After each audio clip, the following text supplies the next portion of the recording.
Si algo nos dice la experiencia es que la competitividad es absolutamente necesaria para poder construir una mayor prosperidad, un mundo mejor para nosotros, para nuestros hijos, para todos. Para poderlo hacer hay que ser competitivos. Sin embargo, no todos hacen ni siquiera un esfuerzo para la competitividad. Yo quiero agradecer a Manuel Molano, economista en jefe del IMCO, el Instituto Mexicano para la Competitividad, pues que nos permita platicar un poquito de competitividad y en parte de un informe sobre la competitividad de los estados. Manuel Molano, gracias por estar con nosotros. Encantado, Sergio. A ver, en primer lugar, ¿por qué es importante la competitividad? Yo sé que el propio INCO se llama así porque considera que la competitividad es importante. Todos competimos por algo, Sergio. Las empresas compiten por el mercado, los estudiantes compiten por la mejor calificación, lo cual se traduce al final en una beca o en mejores condiciones laborales cuando se gradúan. Los países compiten por las inversiones, por el talento. Las regiones compiten por presupuestos, por talento, por inversión. Y reconocer este hecho de la sociedad es clave para poder progresar.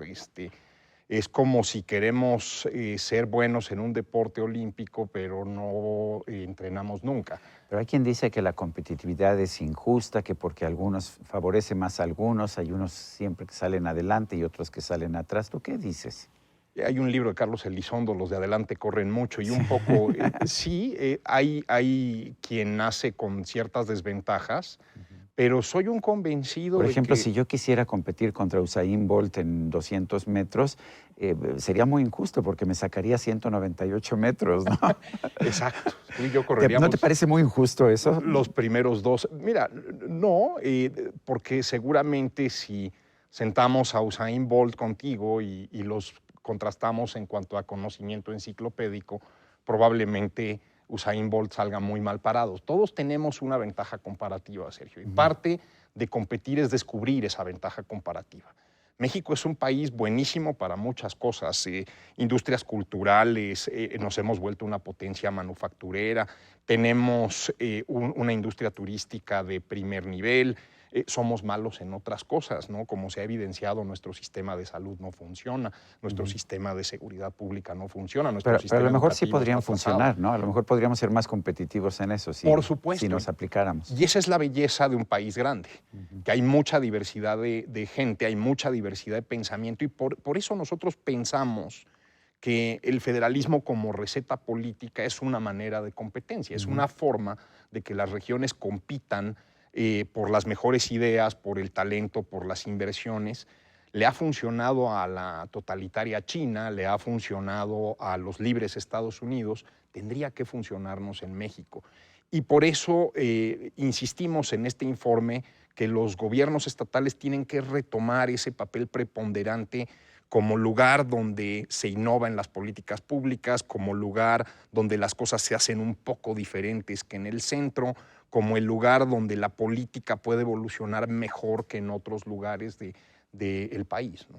Pero a ver, viendo nuestros estados y que ese es a lo que te has abocado en estos últimos tiempos, cuéntanos cuáles estados son más competitivos, cuáles son menos competitivos o cuáles son, para ponerlo en tus términos, las ventajas comparativas de los estados. Mira, pareciera una división de mapa. Sí hay una división norte-sur en México. En general, los estados del Bajío hacia el norte son más competitivos. Eso incluye estados como Yucatán, que luego a la gente le sorprende saber que está más al norte que la Ciudad de Ujú. México, ¿no? Pero sí, en el sur-sureste es donde tenemos desventajas muy claras. Quizás ahí es un tema de que no ha llegado la infraestructura en la medida que se necesita. Quizás también son lugares donde se ha perdido el talento empresarial, Ahora, donde ¿es infraestructura o es cultura o es...? Porque, a ver, es una combinación de cosas, la Sergio. gente cuando quiere invertir en Oaxaca o en Chiapas te dice es que es imposible, no hay forma de invertir. Llego a un acuerdo con un grupo de ejidatarios, por ejemplo, llegamos a un acuerdo, les compro la tierra y a las 2 semanas ya me están pidiendo más dinero y dicen así no puedo invertir. Es un caso paradójico. Yo creo que en el caso de Oaxaca, por ejemplo, el día que Lázaro Cárdenas hizo la carretera que los conectaba con el centro del país, muchos oaxaqueños talentosos, gente de empresa, intelectuales decidieron irse. Y lo mejor de Oaxaca está entre Puebla, la Ciudad de México y Los Ángeles, ¿no? Es realmente increíble la diáspora de talento que ha tenido el estado de Oaxaca. Pero además es una entidad, igual que Chiapas o Guerrero, con muchísimos ejidos. Y hay quien dice que el ejido como no es propiedad privada, no es el mejor lugar para invertir. O sea, hace muy difícil la inversión productiva. Hay instituciones mejores que otras, Sergio, sí, definitivamente. Si yo no tengo certeza sobre los derechos de mi tierra y es mi único patrimonio, probablemente haga yo todo por estar en esa tierra antes de que alguien me para quite defenderla, ¿no? mi Sí. único patrimonio. México necesita un mercado de tierras, México necesita una economía de mercado que funcione como tal. Creo que el proteccionismo de pensar el ejidatario no puede vender su tierra porque lo van a estafar, ese paternalismo es una cosa absurda, ¿no? A ver, el Bajío estaba muy retrasado en comparación con el resto del país y sin embargo ha tenido un impulso hacia adelante muy importante. ¿Qué ha pasado allá en el Bajío? Es paradójico, ¿no? Porque además, si los veíamos hace 30 años, pues probablemente pensabas cosas parecidas a las que piensas sobre el sur-sureste. Que era cultural. Exacto, una sociedad muy conservadora, una sociedad agraria, donde probablemente no iban a prosperar otro tipo de negocios.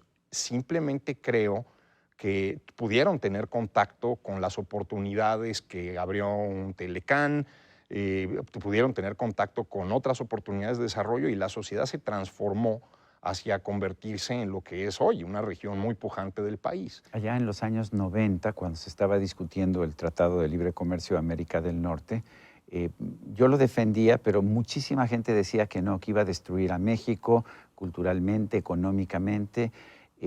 Ya con toda esta distancia que tenemos y ahora incluso teniendo un tratado sucesor, ¿fue positivo para México el Telecán? Yo estoy seguro, Sergio, y estas cosas a lo mejor se miden en plazos más largos que lo que duró el Telecán y lo que va a durar el Temec. Eric Weinhocker, en un libro precioso que se llama La creación de la riqueza, pone el ejemplo entre dos tribus, la tribu neoyorquina y una tribu aislada en la Amazonia venezolana.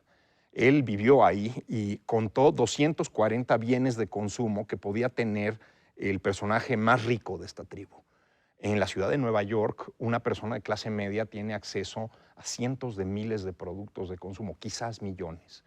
Y eso se nos olvida. ¿Por qué nos integramos con el mundo para comerciar? ¿Y por qué comerciamos? Para comprar todo lo que no podemos Pero hay gente producir. que dice que es malo que tengamos esos productos de consumo a nuestra disposición. No, yo creo que no han vivido en la Amazonia venezolana aislados durante 500 años del resto de la civilización.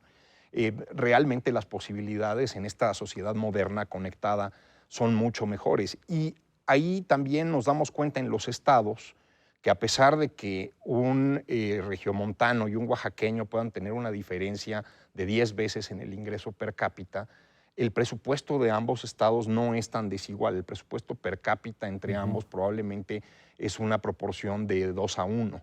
Entonces los gobiernos estatales sí podrían estar haciendo mucho más por el progreso de estas sociedades. Implica quizás una reforma fiscal, no solamente la diplomacia con la federación para encontrar una mejor forma de repartición de los recursos federales, sino también poder aprovechar aquellas cosas en las que ya tienen potestades tributarias, tomar control de la seguridad pública, tomar control de sus sistemas de salud, tomar control de sus sistemas educativos y libre competencia, Sergio. Si no tenemos estados donde haya la posibilidad de que cualquiera pueda invertir, comprar, vender libremente siempre y cuando lo que esté haciendo sea lícito, difícilmente van a poder desarrollarse. ¿Qué opinas de los programas de compra solo local? Mira, yo creo que pues, es un bonito marketing para gente sentimental, pero eso en una economía moderna no es posible. Lo estamos viendo en la guerra comercial entre China y los Estados Unidos. Creemos que solamente hay oportunidades para México en eso. La realidad es que nuestras cadenas de producción como Norteamérica ya también estaban muy integradas hacia Asia, especialmente hacia China. Y nos están faltando muchos insumos y muchas cosas que nos proporcionaba el gigante asiático para ser competitivos.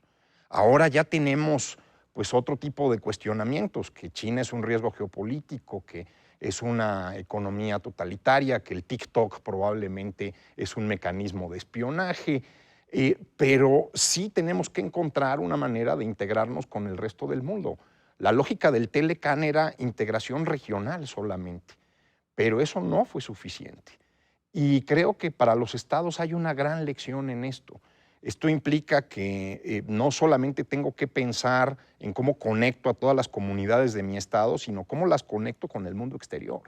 ¿Cómo hago para que más oaxaqueños y chapanecos hablen inglés? Probablemente en este momento les sirva más que el español, ¿no? ¿Cuáles son las mejores prácticas? Nos hablabas de comercio, nos hablabas de integración, incluso cultural, a través del idioma.